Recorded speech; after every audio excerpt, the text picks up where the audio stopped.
Good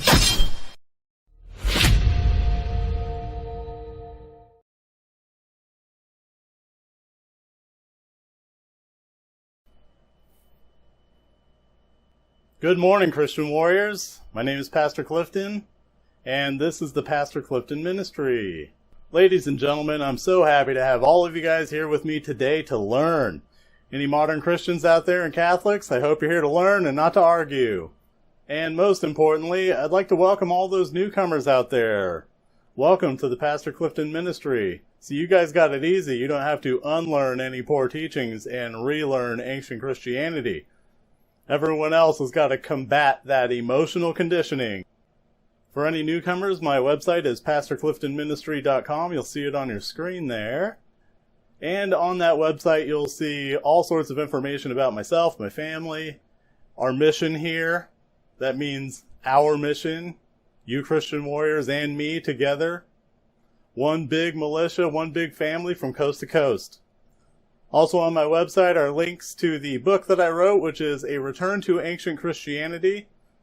And of course, at the very bottom of my website, there are free downloads of the Bible. All you got to do is click on the ancient scroll and the download will begin. You just unpack that zip file, get all 66 books of the Bible.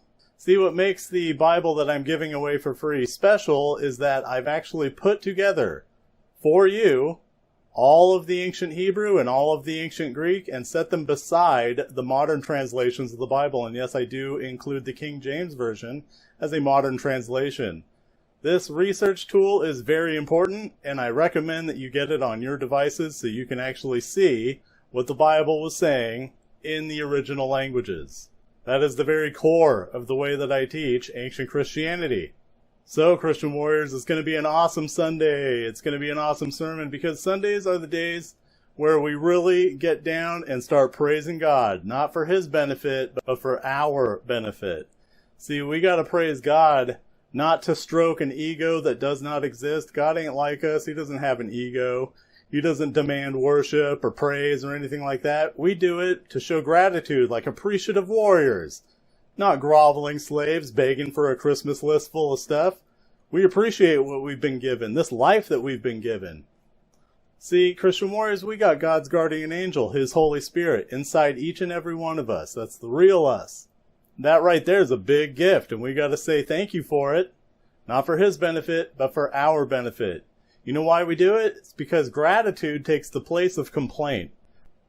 I know a lot of Christian warriors out there, myself included.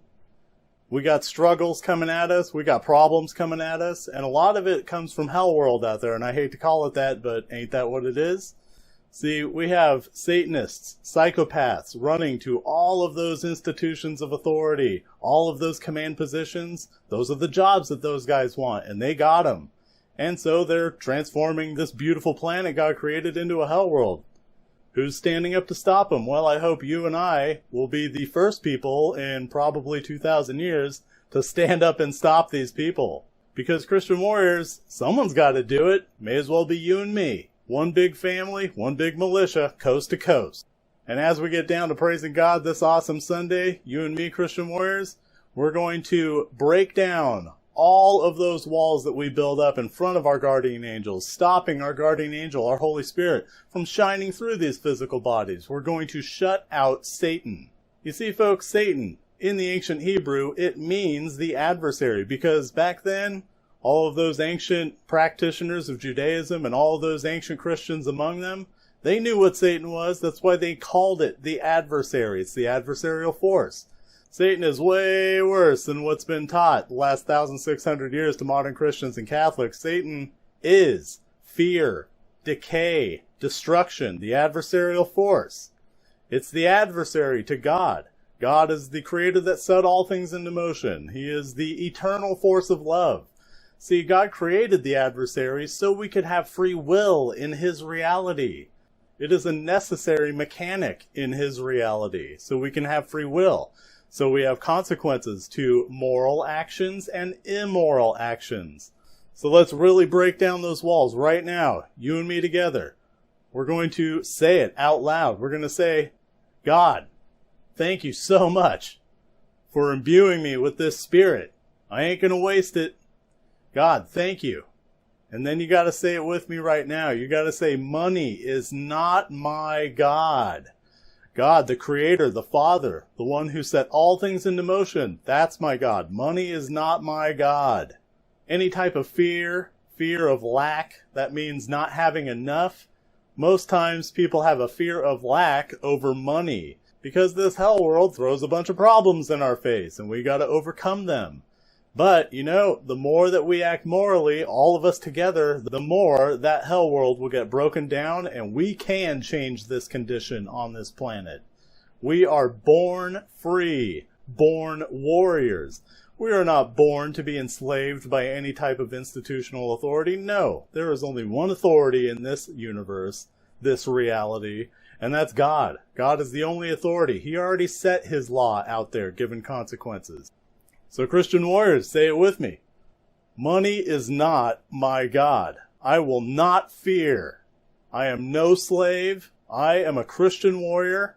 I was born free. And that's what God intends for me, is freedom and love, not slavery and fear. You got to say it with me.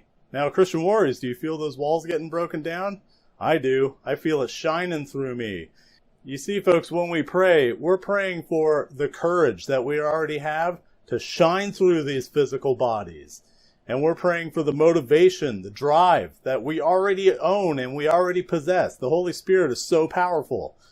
And we're praying for that courage, that motivation, that understanding, that guidance to shine through these physical bodies. And that's what we do when we pray. We don't pray for a bunch of stuff like a Christmas list. No, Christian warriors don't sit there and beg for anything. We work for it. We know that we must do physical actions to get physical things done in this physical reality. We know it for a fact. See, folks, there is only 3 ways that we can behave in God's reality, and that is thoughts, emotions, and actions. And guess which one of those 3 has to do with morality? That's right, Christian warriors, it's action. Yes, thoughts and emotions can be good or evil, yes, but only action can be moral or immoral. That's how we know it isn't some figment of the mind. Morality is action. When all these atheists and materialists out there going, oh no, morality is just subjective, it's relative. No, it ain't, because morality is action. And we know for a fact when harm is being initiated, started on an innocent party. We know when that's happening. That ain't a part of someone's imagination. We know when an innocent has harm initiated, started upon him or her. We know when that happens. That ain't a figment of anyone's imagination. That's physical reality. We can see it happening. And that's why morality, physical action, is the only thing that can be moral or immoral. And that's why it is objective, not subjective. Objective means we can all agree on, we all see it happening. So yeah, materialist atheists out there, sorry, you're wrong. Morality is objective. God's law is objective. Yes, there is a creator, the Father, that set all things into motion. Yes, there is such a thing as truth. And yes, you can know God's truth. All this new agey stuff saying, oh, truth is relative and it all comes down to perspective. No, it doesn't. Perspective and perception is not God's truth. God's truth is very simple. Christian warriors, God's truth is not some mystical concept, and it's not some elusive concept. Yes, you can know it with enough research, your time and attention. That's what it takes to know God's truth. And God's truth is not a mystical concept. All it is what has happened and what is happening now. That's God's truth, the past and the present. That's it. So for all those newcomers out there, those potential Christian warriors, we got all the basics out of the way. Now, let's continue with our sermon, last week's sermon on self-defensive force and the Second Amendment. But before I get into this material, I gotta clarify one thing. Look, Christian warriors, I know that the word violence is defined in the dictionary as behavior or treatment in which physical force is exerted for the purpose of causing damage or injury, intense force or great power as a natural phenomena, extreme or powerful emotion or expression. I know that violence is defined like that. However, when I talk about institutions of authority and command positions within those institutions, and how Satanists and psychopaths head directly for those jobs, those are positions of influence. So let's look at the definitions that have just recently been changed in the last 2 years. The definitions for pandemic and vaccine.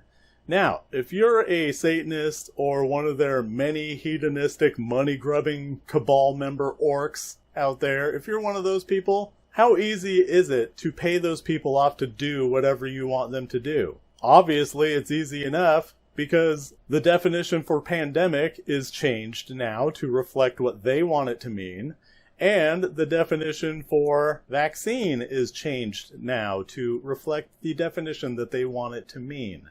Also, woman has been changed. The definition to that has been changed. So how do we know? How do we know the difference between Satanist conditioning and, yes, even popular usage changing a definition? Satanists can influence popular usage over time, over decades, and then get the definition changed. Everyone who's a useful dupe, who believes in the new wrong definition for words, could then have it changed and call it popular usage. Changed this definition. But guess what? Satanist conditioning in those command positions of influence out there and those institutional authorities, they can influence popular usage as well. So if you want to know the difference between real meanings of words and the current, possibly maligned definition, if you'd like to know the difference between those two things, you do a little bit of research. So this is what you do, Christian warriors. You spend a little bit of time, a little bit of attention, and you research things. Christian warriors, when you're researching a word and you want to know what it used to mean or what it originally meant, or just the breakdown of the word itself can tell you what the actual definition is. Just the breakdown of the word can tell you, regardless of popular usage changes or Satanist conditioning, direct Satanist conditioning, like changing the definition of pandemic, woman, and vaccine. That was direct Satanist conditioning influence right there. But let's say a word is changed through popular usage, like the word violence, or like the word anarchy. Both of those words, you can find out the original meaning very easy. You put in the word etymology, that's E-T-Y-M-O-L-O-G-Y, and then the word. So in this case, for violence, you put in etymology of violence into your computer and see what you get. And I'll keep reiterating this point to you, Christian warriors. Satanists use influence and they sell fantasy. What Satanists want is to invert God's truth. They want up to be down, left to be right, wrong to be right, so on and so forth. It's inversion. And if they can't invert it and it's too firmly ingrained in society, then what they want to do is divert your attention away from it. They want inversion of God's truth, or they want diversion away from God's truth. So let's look up etymology of violence. So when you strip away all of the nonsense and you get down to the etymology of violence, it says this: from the Old French, violation, an injury, irreverence, profanation, like profane, to treat with violence, outrage, dishonor. Now, the reason why words like irreverence, outrage, dishonor, profane, all of those things are in the etymological underpinnings of violence, and the reason why that is because the original definition of violence had to do with violation of God-given rights. Violation, violence. So there you have it, folks. The original definition of violence has to do with violation of God-given rights. That means your physical property, your body, and the property that you rightfully morally own, or the enterprise that you rightfully morally conduct.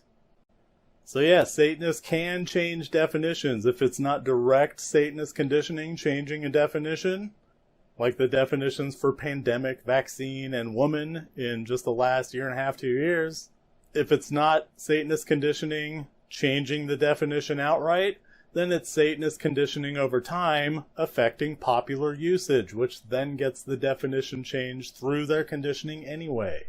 And that happened to violence, and it happens to words like anarchy. Now here's an example, Christian warriors, of Satanist conditioning happening over time. The word assault rifle. As if you can just add the word assault to a weapon as some sort of silly prefix.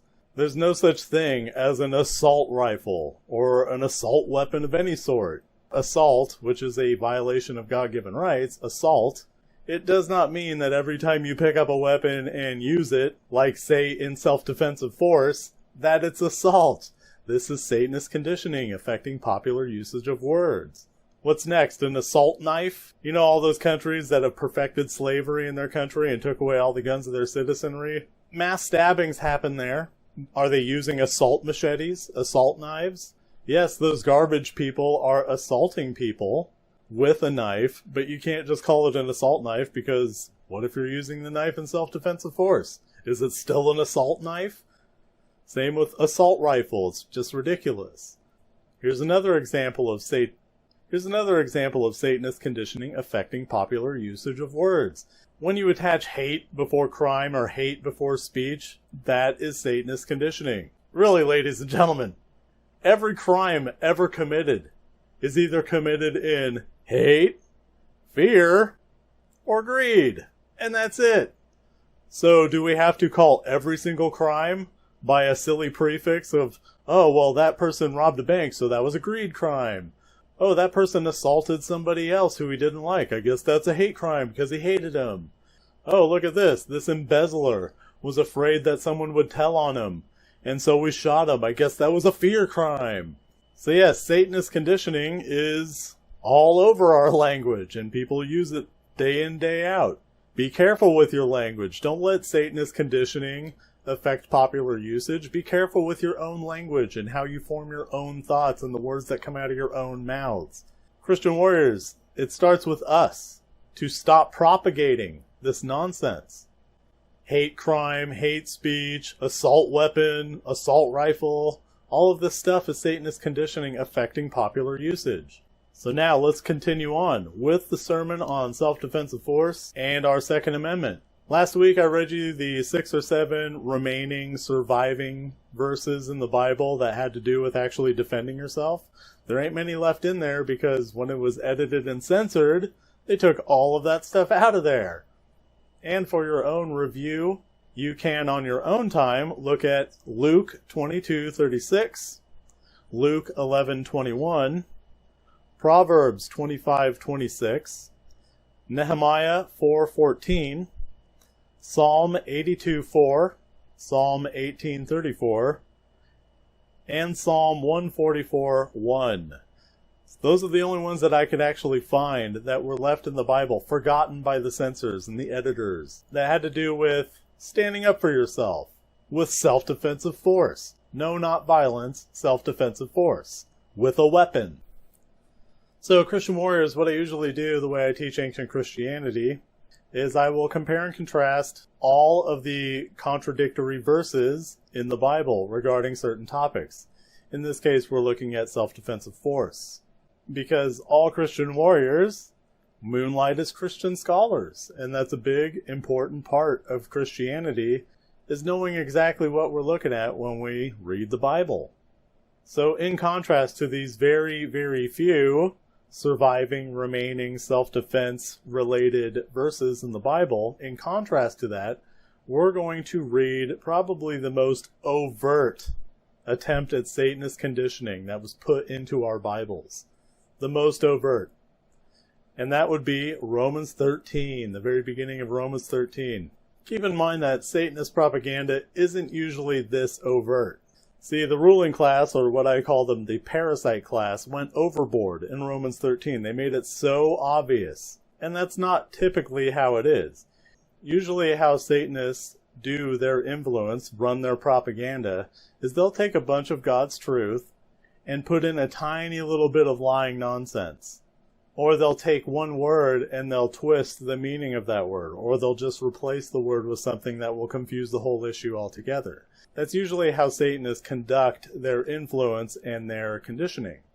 Is they'll take a bunch of God's truth, sprinkle in a bunch of lies so people just take the whole thing and not understand that they've accepted some lies in there. But with Romans 13, it's the other way around. That's what makes it so obvious, is that they took a bunch of lying nonsense and sprinkled a little tiny bit of God's truth in there. So open up your Bibles to Romans 13:1, and we're going to read Romans 13:1 through 7. And you tell me, if God, the creator that set all things into motion, our Father, the one who created us to be free, created us in love, to behave morally, you tell me if this sounds like something God immaculately inspired. Romans 13:1 through 7. Let every soul be subject unto the higher powers. For there is no power but of God. Okay, there's your little sprinkling of God's truth. That's correct. The powers that be are ordained of God. So that basically says all of the governments out there are ordained by God. Look out there in hell world, Christian warriors. Have any of these governments all through history behaved as if they were ordained by God? All of them are corralling slaves, and that's what they're doing. They're subjugating and corralling slaves in big old human farms called countries. That's what they've been doing all this time, until our constitutional republic was formed. This type of government was not supposed to be a country based on the government. Our country was supposed to be based on the people, our neighbors. God's law and God's truth are what makes our government, and the people. That's what our constitutional republic was written down as. That was the original intent of our constitutional republic. It was to act as a set of trainer wheels for a group of basically immoral children, and you can be an immoral child all the way up into your 90s. They knew that people needed a helping hand, a guiding hand in behaving morally on their own. And just like trainer wheels on a bike, those trainer wheels have to be removed in the future. And that is the basis of our constitutional republic. Not letting government control you, the people are supposed to control the government. So all the way through history, we have clear proof that none of the governments, until we reached our constitutional republic, were behaving as if they were ordained by God. Every single government out there, including when this was written, they treat all of their subjects like slaves. And that's why the very beginning of Romans 13:1 says, let every soul be subject unto the higher powers. God would not inspire that. God does not want you to be a slave to a government. God wants you to be free. So let's continue. Whosoever therefore resisteth the power of government, of man's law, resisteth the ordinance of God. Oh, really? You're going to tell me every monarchy and dictatorship in history, including in the modern day, all of that's ordained by God? You have to be kidding me. God doesn't want us to be slaves to governments. No, He wants us to be free.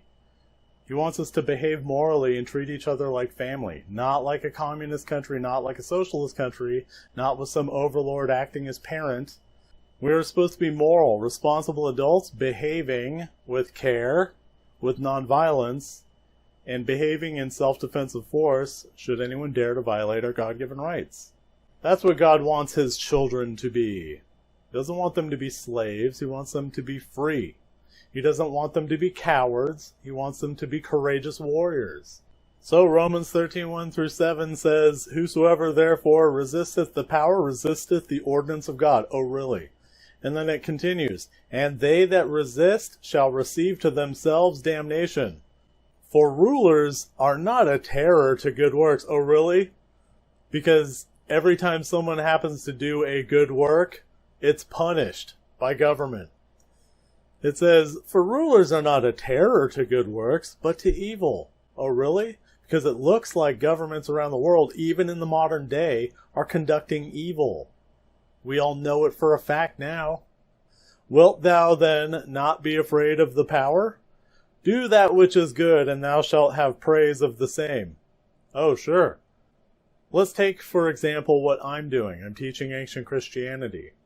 Do I get heaps of praise from the government? No, they sit there and bristle at my use of the word militia. Let's continue, Romans 13:1 through 7. For he is the minister of God to thee for good. Oh, all rulers are the ministers of God. So this is basically saying all rulers, all of the parasite class, are ministers of God to you for good, for your own good.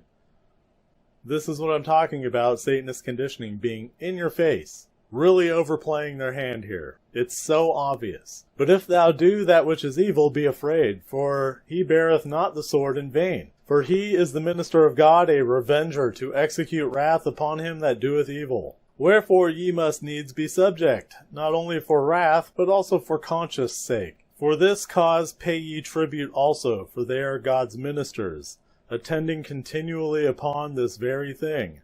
Render therefore to all their dues, tribute to whom tribute is due, custom to whom custom, fear to whom fear, honor to whom honor.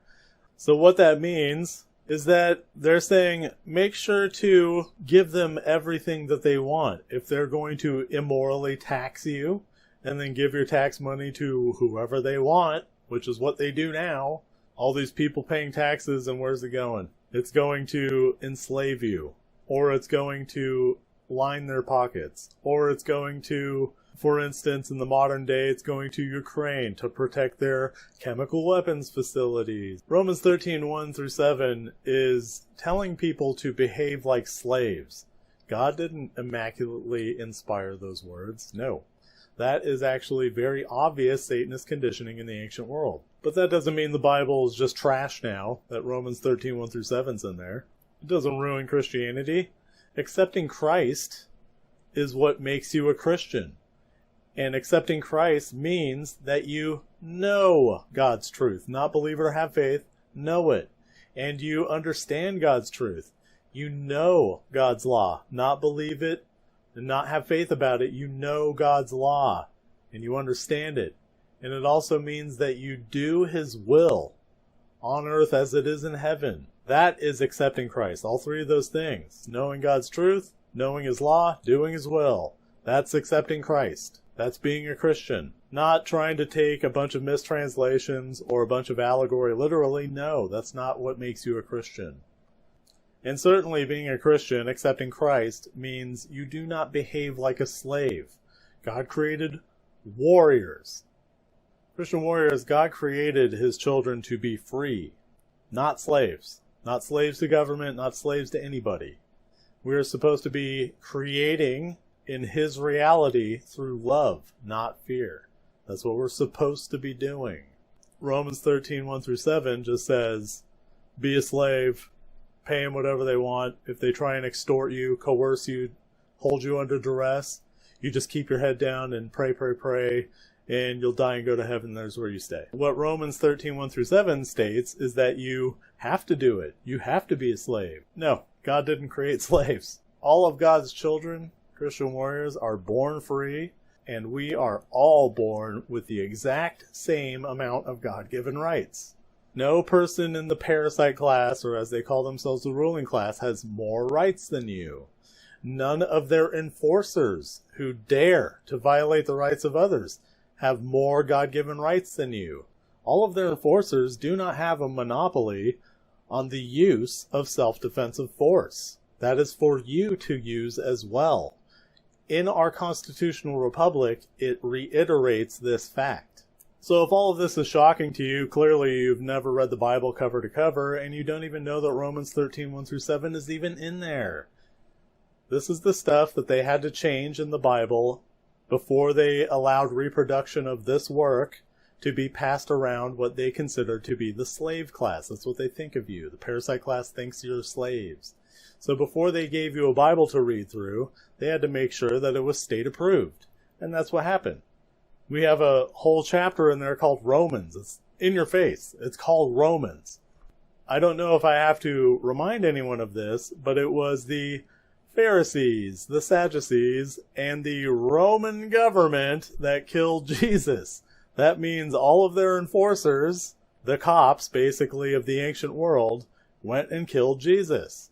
And they call a whole chapter in the Bible Romans. In your face. It's in your face conditioning. So right after that first Jewish-Roman war, they had to change all of the old ancient scriptures, which is why I'm giving it all back to you guys. That's why I give it to you for free off my website. If you go get your free Bibles off of my website, you can see the original Hebrew and the original Greek. And yes, there's still tampering within those pages. However, it brings you a little bit closer to God's actual truth. When you do the research, you spend the time and you spend the attention to understand God's truth. Christian warriors, I'm only giving you a tiny bit of the information. You have to use your time and your attention to moonlight as Christian scholars and learn the stuff yourself.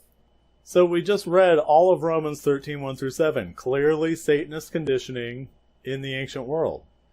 So we're going to contrast that, again, with Acts. Acts 5:29. If you go to your Bibles, Acts 5:29, it stands in direct opposition and contradiction of Romans 13:1-7, where Peter says to follow God's law, not man's law.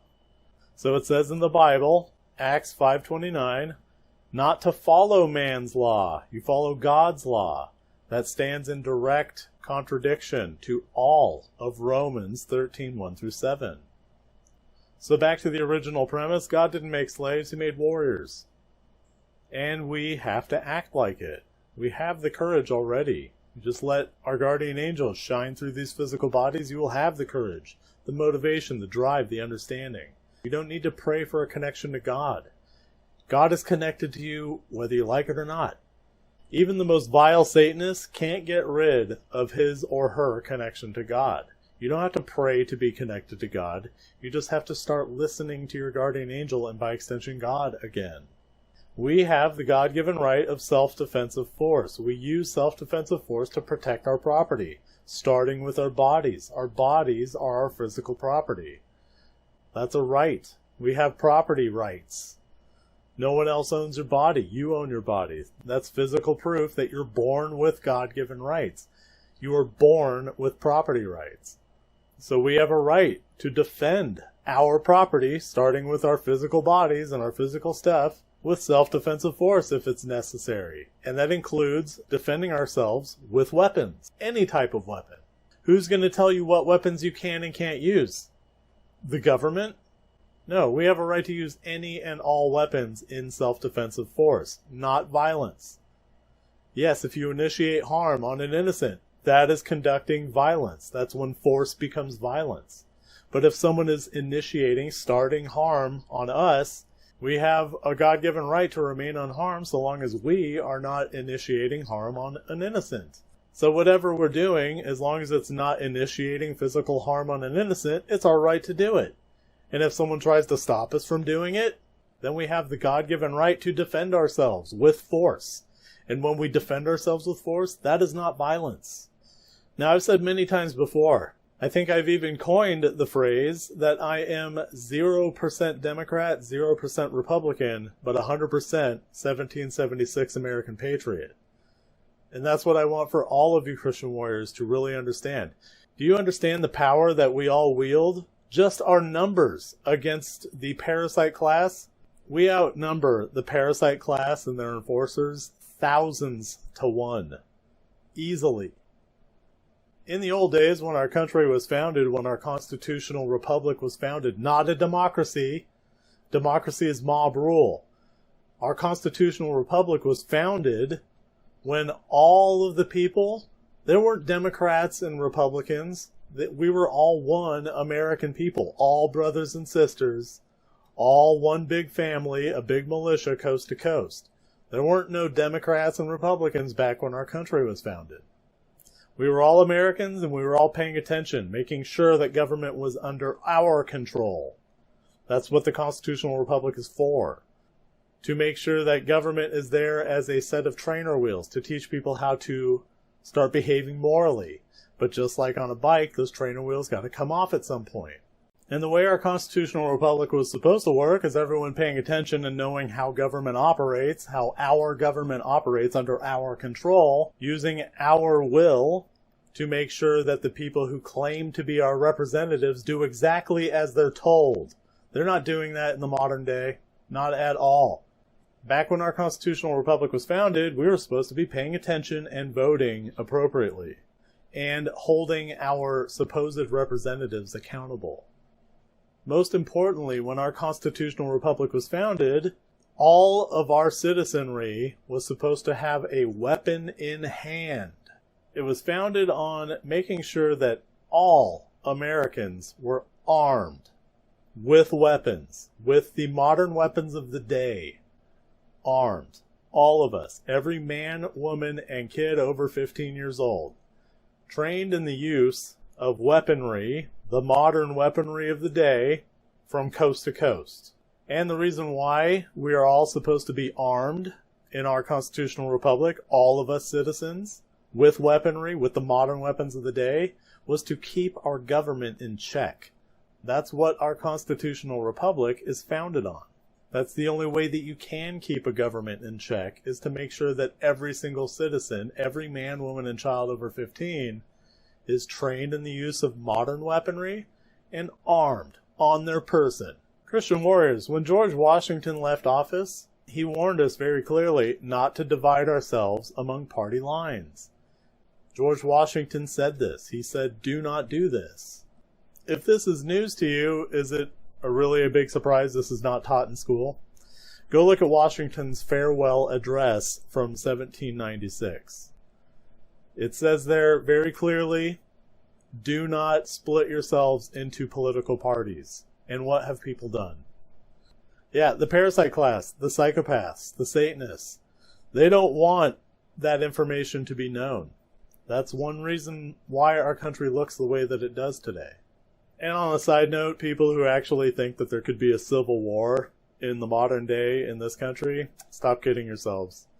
Ladies and gentlemen, like I said, I'm 0% Democrat, 0% Republican. And I can tell you, just based on what I can see out there, that the Democrats and liberals make up a spare maybe 18% of the population. The majority is conservative Republican. And I'm not saying it's right or better to be a conservative Republican versus a Democrat liberal, because really we should all just be Americans paying attention. It's becoming more and more apparent as speech gets a little freer on these social media platforms, like Twitter, for example. And you can see that the 18% is showing itself, and the vast majority are against this nonsense hell world. Well, Christian warriors, Satanists in command positions of institutional authority, specifically those of media. We're talking about video games, books, television, movies. All of that is media. Mostly entertainment, all of that. They're influencing people to think that it's actually 50-50 in this country. Conservative Republican versus liberal Democrat. No, it ain't. The vast majority, like 80%, are conservative Republican. Easily. And the minority is Democrats and liberals. But with media in the last couple decades, with their stranglehold on media and influence, they've been luring people into the false belief, Satanist self-fantasy, that Democrats and liberals, they make up half of the population, and that's why all of the elections are so close. They're always neck to neck. Right, all of these totally legitimate elections, just devoid of fraud. They're all just neck and neck, right? Give me a break. So yeah, Christian warriors, Satanists in command positions of institutional authority among media have duped most everybody in this country into thinking that we are half and half, when really conservative Republicans make up the majority in this country. So if you think that there's any possibility of a civil war, do you know what that would look like? It would look like the 18% all hiding under their beds with their masks on, with no weapons in their hand. And all of those people hiding under their beds would be on their phones telling the government rats in the federal portion of our government to go out and fight 80% of the populace. And those politicians, who make up barely anything, would be counting on all of their immoral rat enforcers who would dare to violate our God-given rights. So it would essentially be all the actual bad cops and all the actual bad military men and women would be fighting against the people, and all of the actual good cops and all of the actual good military men and women would have quit their jobs if they were told to go fight against the public. And what do I base this on? Just look at the religious demographics in the United States of America. It's mostly people who consider themselves to be some denomination of Christian. If the Democrats and the liberals are espousing ideas like abort babies after they're born and just, abortion is a right. Ridiculous. A right. They're saying it's a human right to kill babies. It couldn't be any more perverse than calling killing babies a reproductive right. Notice how they phrase it, reproductive right, or propping up the LGBTQ, LMNOP, alphabet people, propping them up as if this small minority gets to bend legislation to give them extra rights in our government. Homosexuality is somewhere in the 10% range of all of humanity, and having gender dysphoria, or what they call trans, is like 0.08% of all of humanity. Propping that small minority of people up to give them extra rights, not equal rights, extra ones in our government. And by the way, about the alphabet people, their LGBTQ ever-expanding model that they want to include all sorts of letters in, you know that they're doing that just so they can eventually add pedophilia in there and say, oh, it's just a sexual preference. You know that that's where it's going, right?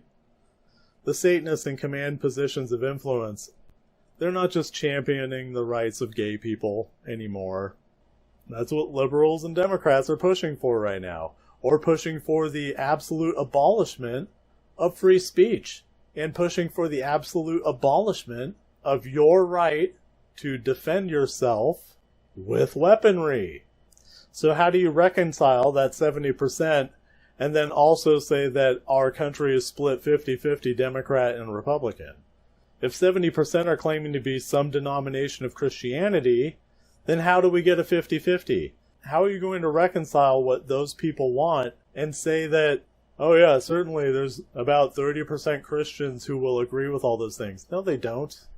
Liberals and Democrats make up a minority in this country. Everyone's just been duped into thinking that it's 50-50 here in this country through Satanist influence in media. No, it ain't. Conservative Republicans make up the majority. That's why there's no civil war in our future, because it would be a slaughter. The conservative Republicans would just stomp the 18%. Most of them are unarmed. Most of them would just be hiding under their beds, hoping that there are some enforcers of government, like the actual bad cops and bad military men and women, would keep their jobs when given the order to turn their weapons against the American people. All of the good cops and all of the good military men and women would say, I quit. That is an absolutely immoral and ridiculous order. That's what they would do. So in a hypothetical situation of a civil war, it would be that 18% of liberals and Democrats hoping that there would be enough immoral enforcers under their beloved mommy and daddy federal government to turn their weapons against the people. That's what the hypothetical of a civil war in this country would look like. That's why there's no civil war coming. The parasite class know this. They don't want a civil war here. They get stomped. All of that stuff that Democrats and liberals currently condone and are pushing, none of the 70% Christians out there condone or support that stuff. Not even Muslims support that stuff at all. And Christian warriors, let me reiterate that a good cop and a good military man or a woman would refuse those orders and quit if they were told to turn their guns on the countrymen and women of this great country. They would quit. That's what the good cops would do. That's what the good military men and women would do. Just for an example to see where we're at as far as whether people are good cops or bad cops, good military men and women are bad, just use the last few years of this fake pandemic as an example. You can count all of the cops who said no on one hand across the country. Everyone always says, oh, there's only a few bad apples. Ladies and gentlemen, the phrase about apples that you're actually looking for is one bad apple spoils the bunch, not it's only a few bad apples. But anyway, everyone always says, oh, it's only a few bad apples in the enforcement arm of government. Look at what happened the last couple years. There were only a few cops that said no to enforcing the lockdowns. They even said lockdown and not quarantine. In your face, just telling you, prison terminology, you're being locked down. There was only a few cops that said no to that. All the rest of them were actually enforcing mandates. They were enforcing business closures. Shameful. So really, how many good cops do we have out there? Be honest with yourself. Basically, if you're a cop or a military man or a woman, and you're enforcing immoral orders on the populace, you're not a good cop. You're not a good military man or a woman. You're not even a good person. You're not even a Christian. If your excuses are, I was only following orders, or I have to feed my family, those are all Nuremberg excuses. Those were given at the trials after World War II by Nazi soldiers. Those excuses don't fly now. They didn't fly back then, and they don't fly now. A lot of times when I talk about the enforcement arm of government, people think that I'm anti-cop. In our Constitution and Bill of Rights, it actually says that a militia is necessary for the security of a free state. That means a state of being, not like the state, not a federal state. It means a state of being, a free state of mind, of body. So a militia is absolutely necessary for the security of that state of freedom. So that means that everybody is a cop. Everybody, every man, woman, and child over 15, trained in modern weaponry, armed, on their person. Everybody is a cop, looking after their family, which are the other members of the community. One big nation, one big militia, coast to coast, one big family, looking out for each other. Everybody's a cop. Everybody armed. That's what our founding fathers and the few founding mothers that formed our constitutional republic specifically stated in our founding documents, that everybody's a cop. Everyone in a militia, everyone paying attention, everyone voting accordingly. That's what they intended. They didn't intend for any citizen of the United States of America to abdicate their right of self-defensive force to the enforcement arm of government. No, that's not what they intended, clearly written in our founding documents. So everybody has to be a cop. Everybody a good cop. We'll use an example of immoral orders being given. Let's say the order is given by the governors and whatever. They sign little scribbles on paper and they say, okay, firearms are now illegal and we need all of them to be confiscated right now. Who's going to come out and confiscate your firearms? Is it going to be the governor? No, it's going to be cops doing that. Hopefully, there are good cops among the enforcement arm of government, and they will say no and quit their jobs, no matter what. Otherwise, you'll have bad cops coming around and confiscating firearms. Any confiscation of weaponry is immoral under God's law. We have a right to use self-defensive force with weapons. God-given right. We're born with it. The Bill of Rights and the Constitution merely reiterate and enforce it. That's all that those pieces of paper do. If the Constitution and the Bill of Rights disappeared, our God-given right to self-defensive force wouldn't disappear if those pieces of paper disappeared. So any confiscation of weaponry is immoral. And that includes all gun laws. All gun laws are immoral. And not only are they against God's law, they're even against our Constitution and Bill of Rights, the law of the land. They're even illegal in that sense. All gun laws. Yes, even the laws that bar felons from owning firearms are immoral. Because what's going to stop the government, the vast majority of them Satanists in command positions of influence and power, what's going to stop them from creating laws where, anything can become a felony? And then that previous law that everyone fully agreed with, felons can't have guns, suddenly everyone's a felon. So no one can have guns. What's stopping that from happening? Just like there are a ton of people who claim to be Christian who have never read the Bible cover to cover, there are a ton of people out there who claim to be constitutionalists who have never read the Constitution and the Bill of Rights. How can you be a constitutionalist if you haven't read the founding documents? How can you do that? For example, if you were a real constitutionalist, you wouldn't be using Federal Reserve notes to pay for stuff. In our Constitution, it says gold and silver. are the only things that we use for money here in this great country.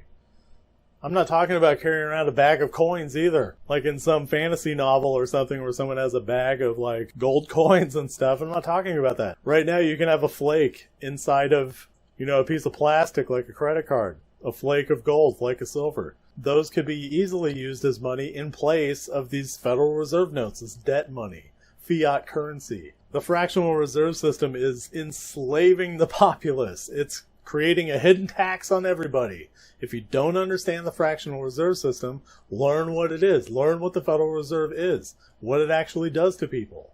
There's a reason why you could buy a loaf of bread with like a penny back 100 years ago, and you can't today, because inflation is devaluing the money, and that is built in to the fractional reserve system on purpose, making debt notes instead of equity notes. So yeah, in our country, if you were a constitutionalist, you would know that we would only use gold and silver as money in this country. Here's another example. If you were a constitutionalist, really, then you would know we're not supposed to have a standing army. We're not even supposed to let them form. All of the founding fathers said, if you let a standing army form and you have the military all the time, then eventually government will enslave you with that military. They even warned us about it. They said that, no, what you should be doing is making sure that everyone is part of the coast-to-coast militia, the big family. That's in our Constitution. No standing armies. That's what it says in there. It also says that if you have a threat from abroad and you need to form an army, that army is to be dissolved after the threat is gone. So basically, if you were a constitutionalist, you would know that it makes it crystal clear in our founding documents that militias are necessary for the security of our free state of being. It says in our Constitution, militias are necessary. Not you maybe could do without it or whatever. Necessary. Let's define necessary for a second. It says needed or required. Indispensable. That doesn't mean maybe you have it, maybe you don't. Militias, necessary. Weapons in every citizen's hands, necessary. In other words, our constitutional republic, our founding documents state that militias, everyone armed, coast to coast, citizens, not just cops, necessary for our government of the people to function correctly. In our founding documents, it says the right to bear arms. And when we say arms, we mean weapons. The modern weapons of the day. Not bows and arrows. And no, it's not for hunting. It's specifically for keeping the government at bay, in check. That's what our founding documents state. It's not for hunting. Yeah, it's for defense of your property. Secondarily, primarily, it's for keeping the government in check. That's what the militias are for. That means that every man, woman, and child over 15 years old should be trained in the use of modern weaponry. In our case, firearms, guns. Everyone should have one, especially women. And that means carrying it on your person. Yeah. Brandishing it. Right to bear it. You're bearing it on your body. Bearing arms. Not kept in like a locker in your room and you only pull it out in times of emergency. The emergency could be anywhere that you are. The first person on the scene of any emergency is you. It's not a cop. If you call the cops, it'll be like, if you're lucky, maybe one's in the neighborhood and they'll be there in 10 minutes, but usually it's like 30 to 45 minutes. You're dead in an emergency after that amount of time if you're unarmed. And if you think all these gun laws are keeping guns out of the hands of people who are buying them illegally anyway, you're wrong. That's right, Christian warriors. No fleshy, false authority, no physical authority can tell you what weapons you're allowed to have and what weapons you're not allowed to have. The only authority that exists in God's reality is God's law. That's it. So no fleshy authority can just claim ownership of you and go, no, you're supposed to have these, not these. Because guaranteed, every weapon that every government wants to keep out of the hands of the citizenry are the ones that are most effective against government agents. Self-defensive force is your God-given right to protect your God-given property, your property rights, your body and the stuff that you own. No, cops do not have a monopoly on self-defensive force. Even in our Constitution and Bill of Rights, it says that everybody should be a cop. Everybody is part of the militia. Everybody is armed and trained. Everybody is keeping a careful eye on government, making sure it is under the people's control. The Second Amendment, nowhere in there does it say that cops are the only people allowed to use guns, or cops are the only people allowed to fire their guns at criminals. Nowhere does it say that.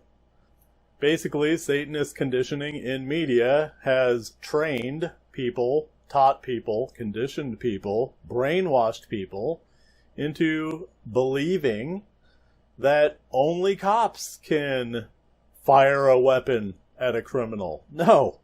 Nowhere in the Second Amendment does it say only government officials, only government enforcers are allowed self-defensive rights. It doesn't say that. One example of really extreme Satanist conditioning is the word vigilante or vigilantism. Vigilantism is defined as a civilian who undertakes law enforcement without legal authority. Legal authority is not God's law, and it's not even remotely relevant. Our Constitution, our Bill of Rights, says that a militia is required, coast to coast, of all of the members of the community, all armed, all trained. And it doesn't say maybe we can have one, maybe we can't have one. It says that it's necessary for our whole government to function correctly. Otherwise, the government takes over the people. And that's what they wanted to stop. The Founding Fathers and the few Founding Mothers, they all knew what they were doing when they wrote those words in the Constitution and the Bill of Rights, our founding documents. They knew exactly what they were doing. They knew that government, as a form of training wheels to teach people how to behave morally, training wheels that have to come off in the future, they knew that that kind of government would only work if all of the people were paying attention, and if all of the people knew how their government operated, if all of the people held to account physically all of their so-called representatives in government, and if all of the people were armed and trained in militias, coast to coast, big family, keeping a careful eye on government. That's how they knew that this style of government, the constitutional republic, would work properly. That's why they said it was necessary. And constitutionalists don't know this, yet they keep saying that the Constitution is our supreme law of the land. Yeah, I agree. However, you can't really call yourself a constitutionalist if you haven't read it, and if you don't understand it. Just like a person can't call themselves a Christian, really, if they haven't read the Bible cover to cover. There's tons of people, modern Christians and Catholics, who get mad at me for telling them what's in the Bible. All I'm doing is just reading to you what's in there, because I actually am a Christian scholar. I've read through the Bible several times. I'm just telling you what's in there. There ain't no interpretations about most of the stuff in the Bible. The encoded spiritual teachings are few and far between. Most of the Bible are attempts at recording history by Bronze Age people and Iron Age people, and earlier than that. So the majority of the Bible is an attempt to record history. The esoteric spiritual teachings are very few and far between. But back to what we were talking about. Our God-given right of self-defensive force, and most specifically the Second Amendment, and even more specifically, the definition of militia. Let me read it to you. The English word militia is derived from the Latin term militum vulgarum, which literally means like the military everywhere. That's what a militia is. It's a coast-to-coast military, not a standing army, a military made of all of our countrymen and countrywomen, our true country. That's our country, not the government. Our country is our neighbors. That's what it is. So, like the military everywhere is what militum vulgarum means. Or, in other words, a capability commensurate to a military which is present everywhere or distributed throughout a population. That's what a militia is. A militia is a decentralized, distributed force of armed individuals who maintain weapons and tactics similar to a military force, but unlike a standing military, are not centrally controlled or directed by a government. The militia is not the government. There's people out there trying to float the idea, the ridiculous notion that the militia is the Coast Guard or some federal outfit. No, that's not a militia. The militia are just you and me, neighbors, men and women of this great country, who are all trained in firearms, own them, brandish them, hold them on our person, and we protect our family, our communities. And by our family, I mean our communities. Our whole family is a coast-to-coast community. That's the American people. Our actual country is not the government. It's our neighbors. That's our country, our countrymen and countrywomen. I'm happy to stand by you guys. So who is the militia as far as our founding fathers and the few founding mothers were concerned? Who is the militia? So I'll quote a couple of our founders. And the first quote is coming from George Mason, the co-author of the Second Amendment. George Mason says, "What is the militia? It is the whole people." George Mason said that. Here's another quote coming from James Madison, and that's another co-author of the Second Amendment. James Madison says, "A well-regulated militia composed of the body of the people, trained to arms, is the best and most natural defense of a free country." Oh, I agree, James. Here's another quote from the lips of our founding fathers. This one's from Richard Henry Lee. He was the Virginia delegate, the Second Continental Congress. And Richard Henry Lee says, "A militia, when properly formed, are in fact the people themselves, and include all men capable of bearing arms." Here's another founding father, Tench Coxe. I think that's how you pronounce his last name, C-O-X-E. Anyway, he was a Pennsylvania delegate for the Continental Congress, and he says, "Who are the militia? Are they not ourselves? Congress shall have no power to disarm the militia. Their swords and every other terrible implement of the soldier are the birthright of an American. The unlimited power of the sword is not in the hands of either the federal or state governments, but where I trust in God, it will ever remain in the hands of the people." And by sword, he's speaking figuratively. He means any and all weaponry. Thomas Jefferson, founding father, third president of the United States, he actually says, "For a people who are free and who mean to remain so, a well-organized and armed militia is their best security." Yeah, I agree, Thomas. Since we're going through quotes of our founding fathers, let me read a few others. And this one has to do with standing armies.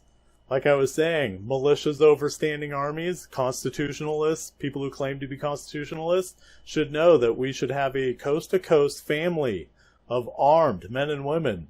Militia, coast to coast. Not little divisions all over the U.S. No. One coast-to-coast family, one big fat militia. George Mason speaking against standing armies and speaking for the whole purpose of our Constitution and our Bill of Rights, saying don't let standing armies form. He said, once a standing army is established in any country, the people lose their liberty. Recollect the history of most nations of the world, what havoc, desolation, and destruction have been perpetrated by standing armies. George Mason said that. And back to militias, Eldridge Gerry, 5th Vice President of the United States, was quoted as saying, "What is the use of a militia? It is to prevent the establishment of a standing army, the bane of liberty." Whenever governments mean to invade the rights and liberties of the people, they always attempt to destroy the militia. And is that not where we stand today, Christian warriors? Whenever governments mean to invade the rights and liberties of the people, they always attempt to destroy the militia in order to raise an army upon their ruins. There's another founding father, Richard Henry Lee, Virginia delegate. He says, to preserve liberty, it is essential that the whole body of the people always possess arms and be taught alike, especially when young, how to use them. Christian warriors, I learned to shoot when I was around 8 years old. I was shooting shotguns, 30-06, little 22s, all sorts of stuff. And that's when I learned how to shoot. And let's quote another founding father warning us about standing armies and the use of a militia. the necessity of a militia.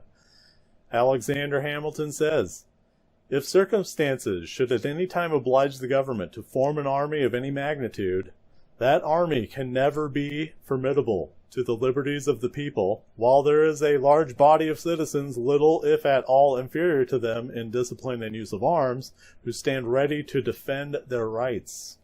And I'll end this Founding Father quote-a-thon with another quote by George Mason. And this one pretty much sums up all of what I've quoted so far. "To disarm the people is the best and most effectual way to enslave them."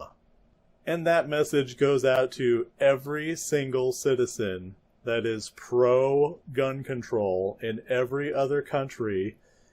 And in those countries, in the countries that you hail from, they have perfected slavery there. If you don't have a right to own a firearm in your country, then you are a slave. A lot of times on social media, I see a lot of people who are not United States of America citizens, and they get really surprised when somebody's God-given rights get violated by government enforcers in their various countries, because they really think that our constitutional republic and our founding documents are identical to the documents that found their countries. They think that they're the same, and they're not. They don't have free speech, and they don't have freedom to arm themselves. They're always surprised because they're like, wait, I thought we had free speech, and I thought we had a right to defend ourselves. No, you've basically been enslaved, and you keep pumping your fist saying, look how progressive we are. You know, in the last few years, this fake pandemic, none of you guys are pumping your fists anymore. You're all out there begging government in the form of protests, and then you guys all scatter in your protests like a bunch of cattle when the government enforcers show up and they start beating on you. To make it absolutely clear what I'm talking about, the militia is not the military. No branch of the military is the militia, and the militia is not a standing army. That means everybody is a cop. Everybody's a police officer. Not just police officers taking the paycheck from a government outfit. Everyone is a cop. That doesn't mean I'm against cops. It means that since I am a real constitutionalist, a real 1776 American patriot who has read the Constitution, who understands the Bill of Rights, I know that we should all be cops. I'm not anti-cop. I'm absolutely pro-cop. Every man, woman, and child over 15 should be trained and armed. And we should all be cops, protecting our family. And our family is our community. It's a big family of hopefully Christian warriors from coast to coast. That's the militia. Especially in this country. Even our demographics say 70% identify as some denomination of Christian. I mean, it couldn't get any easier from here, folks. We just have to really understand our rights, our God-given rights, and where they come from. Let me tell you, the last 2 years of this fake pandemic, if we all knew our God-given rights and where they came from, without any doubt, like real Christian warriors, that pandemic wouldn't have gotten off the ground for more than like a day. Just to reiterate, Christian warriors, I'm not against cops. I'm against immoral order followers who are following immoral orders saying, oh, well, I gotta feed my family, I'm just following orders, using Nuremberg excuses. I'm against those guys. And if there's law enforcement who fall into that category and have used those very same excuses, then you're going to have to really look into a mirror and go, am I a good person? Am I a Christian? Because I can't be if I'm doing these things. If the order comes down from on high to confiscate weaponry from my neighbors, am I a good person? Am I even a Christian? You have to ask yourself that. Really, a good cop would quit if they were threatening his job, threatening his paycheck. You go out there and you confiscate weaponry off your neighbors, immorally, illegally, even under our own law of the land, the Constitution, or we take your paycheck away, or we fire you. A good cop would say, okay, fire me. I'll go work at Walmart before I go and violate other people's God-given rights. That's what a real Christian would say. That's what a good cop would say. You know, in the old days, like the town sheriff, he was only there to make sure that people had extra help. Let's say some influential band of criminals got together and started trying to take over a homestead. The sheriff was there to help. It wasn't there to be the only person allowed to discharge a weapon. No, that's not what the town sheriff was for. The town sheriff was basically there to watch the jailhouse and to make sure that there was help and to make sure that there were extra guns when needed. That's what the town sheriff was for. We can get back to those days easy. We could. It requires people understanding what their God-given rights are and where they come from. And to raise the militia. No, it ain't no dirty word, and it isn't anti-American. No, it's absolutely 100% pro-American to say, raise the militia, and mean it. When it comes down to it, and everyone's armed, part of a militia, everyone's trained and armed, every man, woman, and child over 15, when they're all trained in firearms, and they have them on their person, and they're all behaving morally and looking out for one another like a big family, a community, a militia, a coast-to-coast family, then the only role a town sheriff would have would be to watch the jailhouse, and that's it. Because everybody's a cop. You couldn't have a more pro-cop statement than that. Yeah, I'm so pro-cop that I think everyone should be one. So knowledge of these things that I just told you is what makes a true constitutionalist. And beyond that, knowledge of what your God-given rights are and where they come from is what makes a true Christian and a real Christian warrior. Now let's talk gun control laws. Look, the parasite class of Satanists and psychopaths, they aren't even mincing words. Gun control. They want to control your use of firearms. They don't even mince words. They tell you it's gun control. We're controlling you. We claim ownership of your body and your right to self-defensive force, and we're telling you what kind of guns you can have, whether you can have them on your person, whether you need a license through one of our licensing boards, writing your name down and putting you on federal lists. Folks, licensing boards are an infringement on our Second Amendment rights. They are an absolute immoral injustice. If anyone actually bothered to read the Second Amendment, it says, shall not be infringed. It says, a well-regulated militia being necessary to the security of a free state of being, not a free government state. The right of the people to keep and bear arms shall not be infringed. Very clearly stated right there. I see Satanist conditioning all over media. And by media, of course, I mean books, video games, TV, movies, everything. All of that stuff is media influence. And if there are institutions of media influence and command positions of power, guess what jobs the Satanists and the psychopaths want? They head straight for those jobs. So I see Satanist conditioned media always trying to twist the words of the Second Amendment. Now, necessary we already defined. And the word regulated, I'll quickly say, does not mean regulated by a government.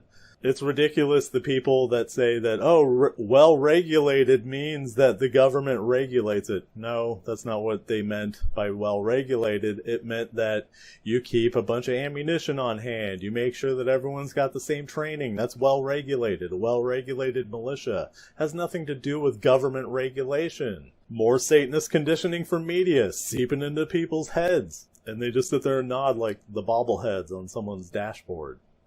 So that's what regulated means. It means everyone is trained the same way. There's a bunch of ammunition and a bunch of weapons for people to use in your community. That's well-regulated.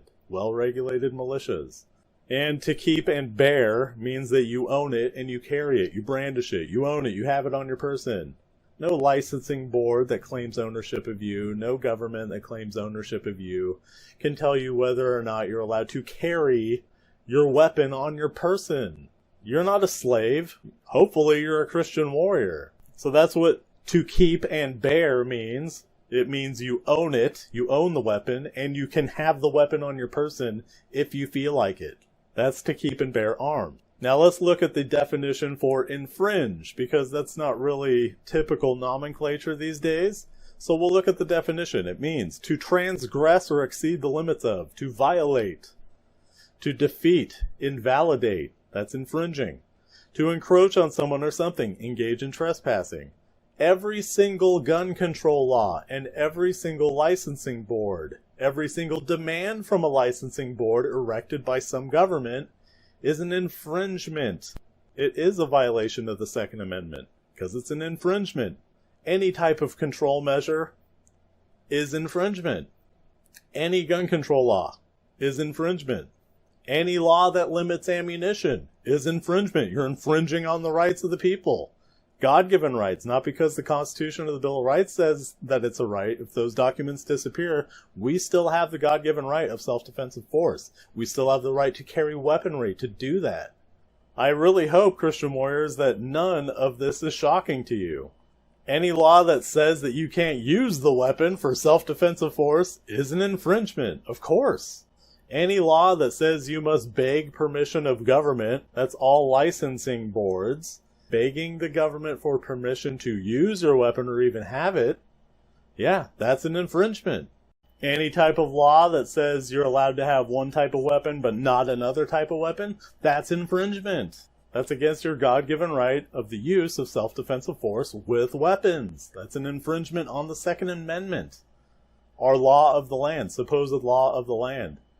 And that's why I don't trust outfits like the NRA. They haven't stopped one bit of gun control in this country. Not one bit.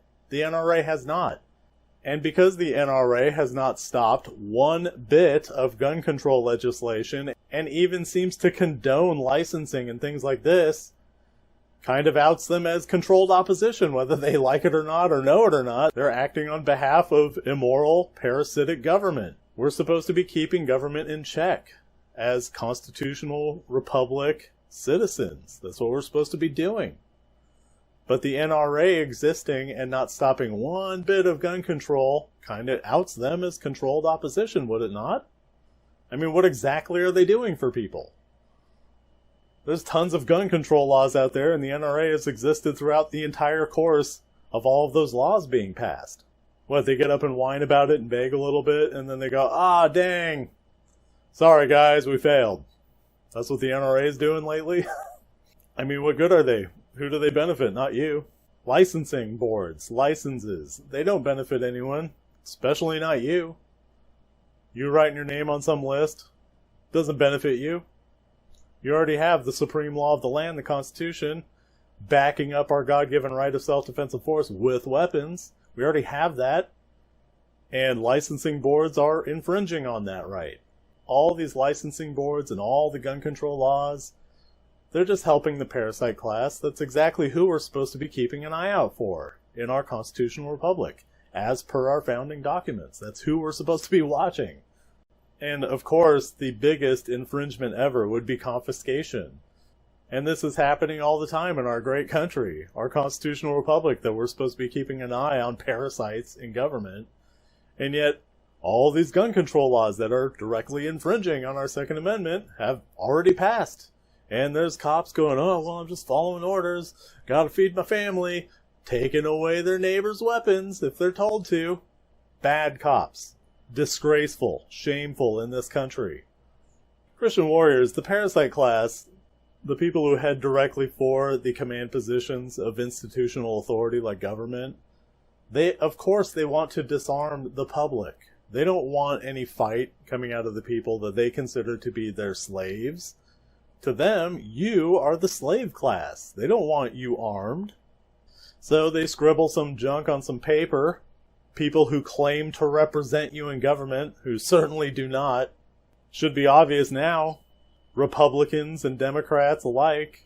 You can count the true patriots on one hand. Maybe you can count them on your hands and your feet. Maybe 10 or 20 people. That's it.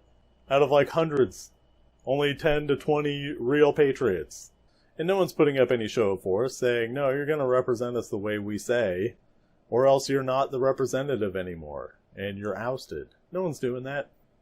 You wonder why our constitutional republic looks the way it does out there. It's ridiculous. It's heartbreaking to any true patriot, true 1776 American patriot. Not a person who claims that they're Republican, a real patriot.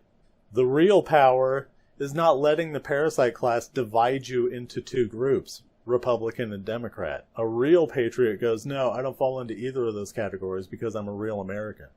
So back to God's law. Morality. What is morality? Morality is action only. Back to the confiscation infringement. Who is committing the immoral action of confiscating your weaponry? Just because the governor or whoever signs it into law, scribbles something down on paper, who is coming to your house and getting your weapons off you?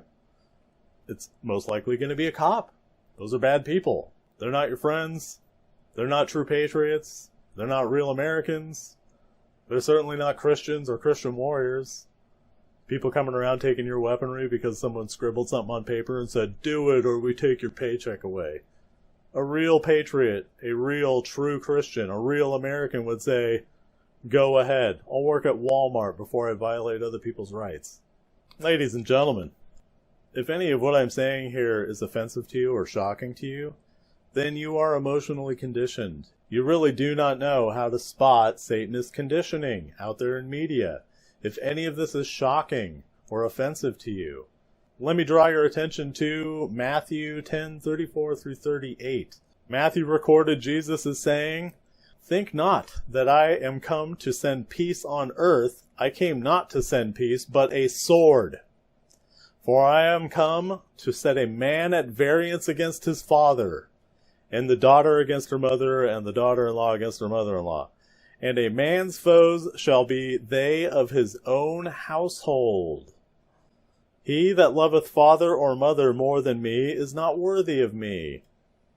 And he that loveth son or daughter more than me is not worthy of me. And he that taketh not his cross and followeth after me is not worthy of me." The esoteric, ancient Christian teaching in that group of verses out of the Bible, Jesus has already said that his name equals God's truth. So when we read this again, Matthew 10:34 through 38, we have to subtract the word Jesus because Jesus says to do this. Jesus says, "My name means God's truth."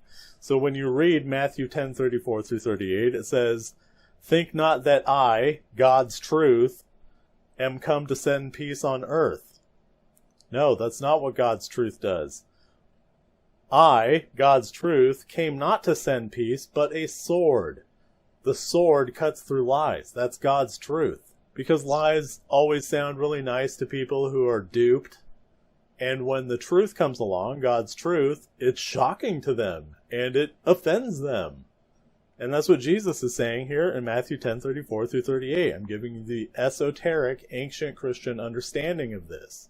It's not uncomfortable to hear truth, God's truth. To me, it's not uncomfortable. It's only uncomfortable to people who have bought the Satanist fantasy, who have bought the lie. That's who it's uncomfortable to. So if this is shocking or offensive to you, then you really need to brush up on your biblical studies and your constitutional studies. Everyone, even myself, I was duped in the past by Satanist conditioning before I was able to recognize it. I spent a long time in ignorance, and it was too bad. But my ego, the tool that I use that separates me from others, gives me an identity and goes, "Okay, I'm Clifton, so I need to feed my face instead of someone else's face if I want to get food into this body." That's mostly what the tool, the ego, is for, is to provide a distinction for you, to have a sense of identity. But for other people, the ego has them. The tool is in control of the body. And for those people who are controlled by their ego, they can't admit that they are wrong. They can't admit it because it's too shameful for them. For me, it would be way more shameful to continue living a lie and believing a lie when I know God's truth, but I just shove that down and go, no, the lie makes me feel better, so that's reality. That's what Satanists want you to do. That's why Satanists sell fantasy. Because Satanists know how easy it is to flip the ego, the tool, around on the person. So for those people who are shocked or offended by what I'm saying, bringing God's truth into a world of fantasy, a hell world out there, because it's built on fantasy, that's why it's turning into a hell world.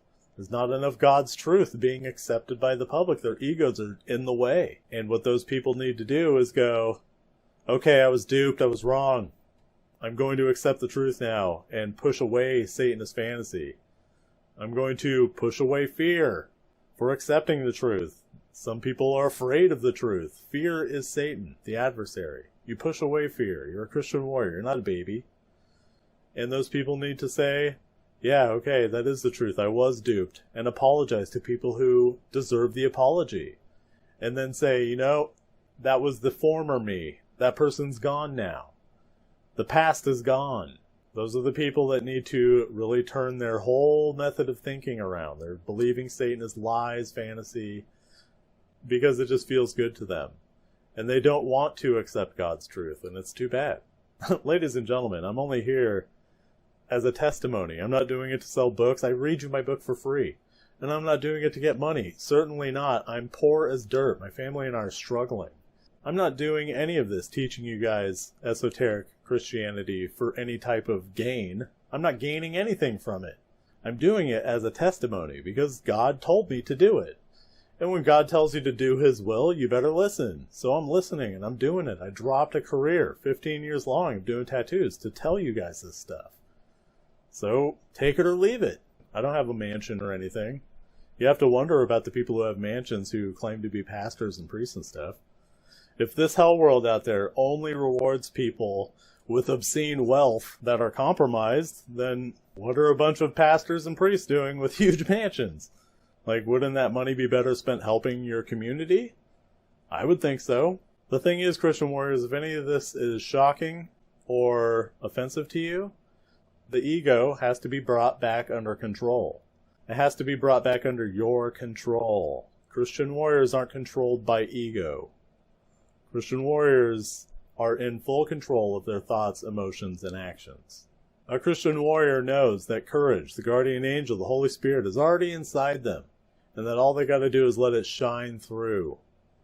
When fear comes at you, Satan, the adversary, when fear comes at you, you just shut it down. It doesn't mean that you won't ever feel fear again. It means that when fear comes along, when the adversary, Satan, tries to control your life and tries to control your decisions, it means that you can shut Satan down. You shut fear down with courage. That's what it means. It doesn't mean fear disappears. It means that you have the courage and it overrides it. And it shuts it down. So we, Christian warriors, do not fear God's truth. We know God's truth may even set us against members of our own family, because members of our own family may have bought the Satanist lie.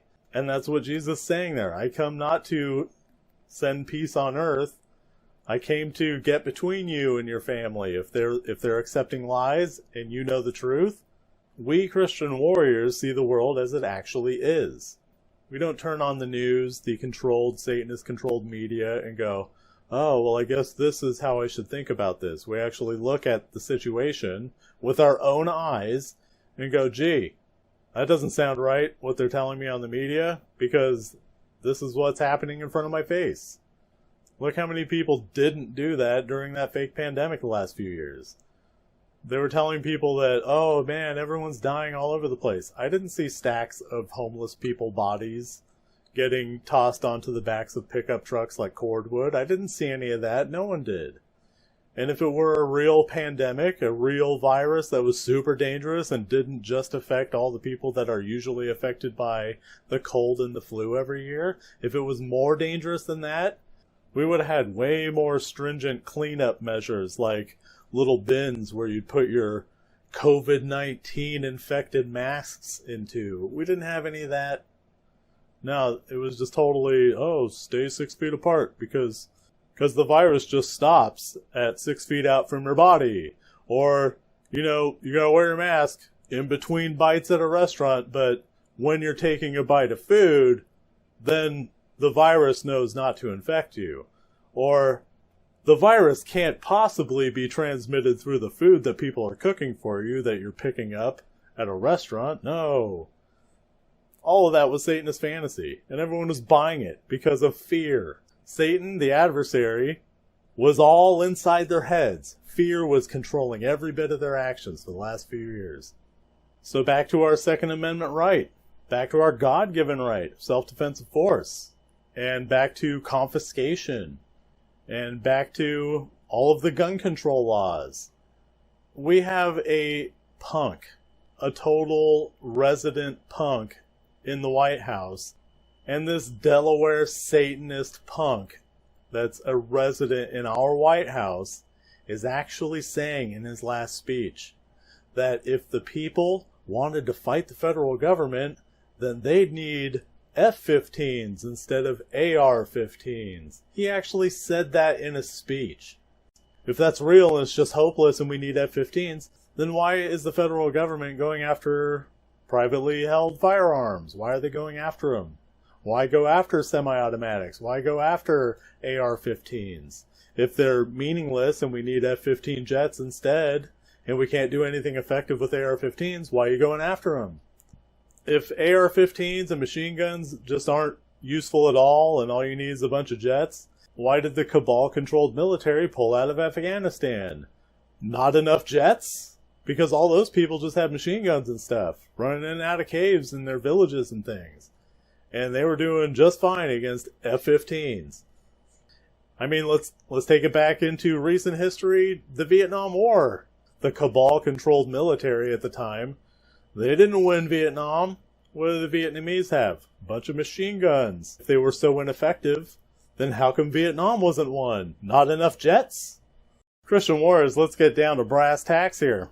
If we just trusted the way our founding documents were written, and we actually did what it says to do in there, if we trusted it and we had even a little tiny bit of self-respect for the last century or so, and we actually followed the Constitution, and we actually followed the Bill of Rights, and if we knew for the last century that we are not slaves, we were born free, and our potential is to be free, moral beings, children of God, then our country, this whole world, would be very different if we just followed our Constitution and our Bill of Rights.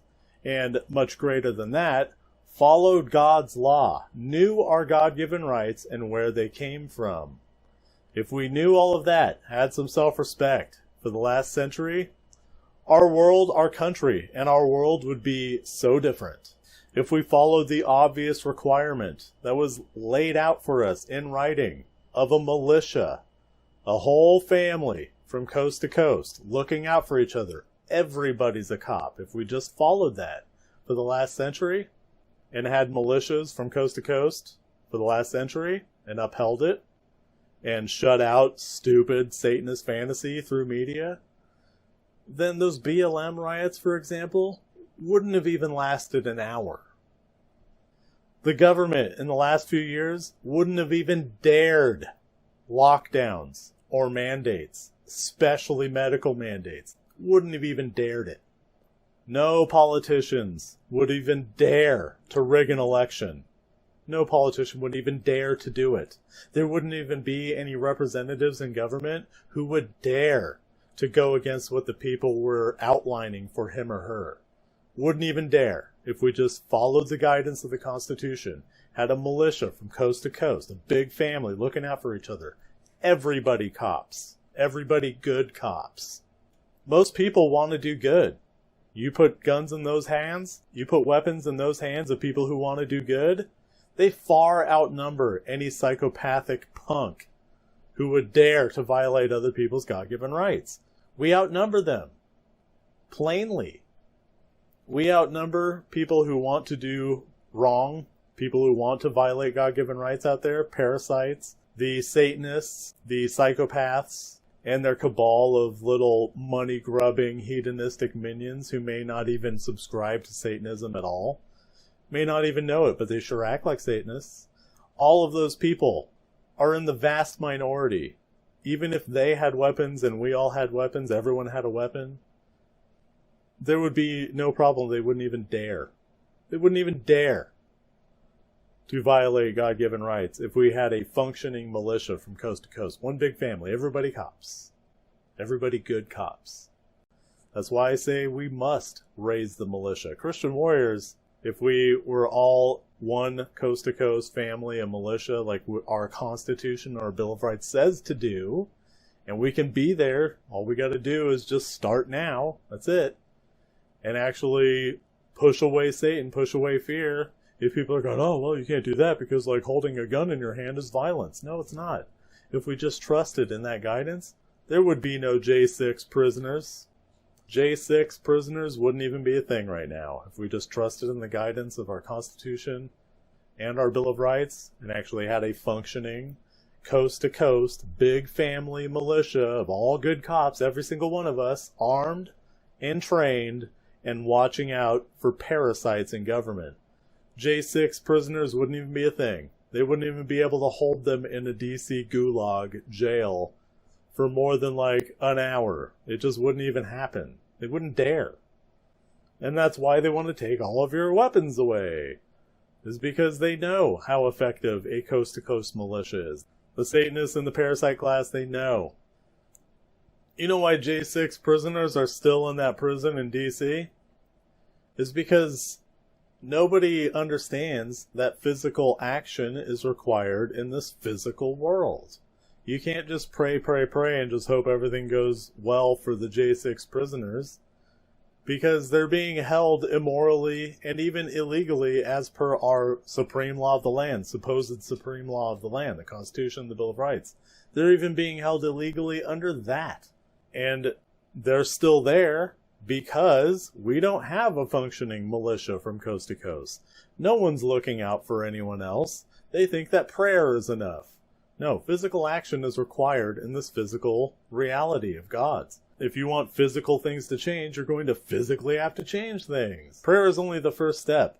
If prayer worked 100%, and it wasn't just for getting courage and motivation and helping the guardian angel, the Holy Spirit, shine through you a little better and pushing out Satan, pushing away fear, if prayer did more than that 100% of the time, would we have a hell world? It's been at least 1,600 years of being told by institutional religious, quote, authority to just keep praying a bunch. And people have been doing that for 1,600 years. Has it gotten better or has it gotten worse? And it's not because there's a shortage of Christians in this country. It makes up 70% of our populace. So there's no shortage of Christians. I mean, 70% people praying all the time. If it was supposed to do something supernatural and physical action required to make physical change in this world did not exist and prayer was all that we needed, wouldn't we see a different world out there? Be honest with yourself, Christian warriors. Those J6 prisoners, if we just had a militia from coast to coast, wouldn't even be in there for more than a day. Not even an hour. Because they didn't do anything wrong.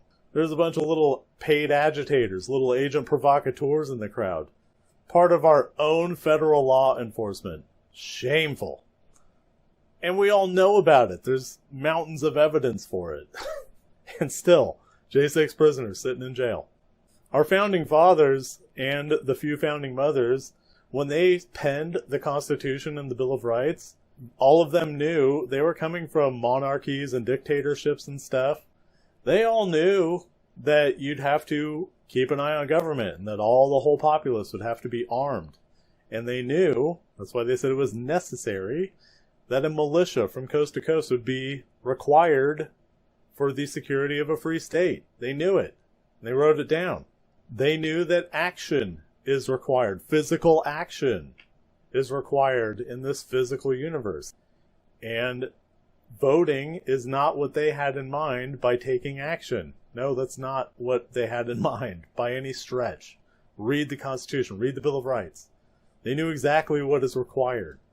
A militia, a family, everybody a cop, everyone in firm control of their thoughts, emotions, and actions, everyone behaving morally, everyone looking out for each other. That's what they knew would be required. The militia necessary for the security of a free state of being. And that concludes our second part of the self-defense of force and the Second Amendment sermon. Thank you so much, Christian warriors, for being here and learning today. I hope all of you today were resolute Christian warriors, not shocked and not offended by any word that I said in these two sermons. That's what I really hope for. Because if you weren't shocked and you weren't offended, then you are real Christian warriors, you're real Christians, and you're real constitutionalists. So I'm going to let you guys get to praying now. Like I do every week, I don't guide you in prayer because your relationship with God is a personal relationship that you got to build and you got to cultivate. So I'll let you guys get to praying. Christian warriors, ladies and gentlemen, thank you very much for being here. And I'll see you after 6 days for another sermon. Have a good Sunday.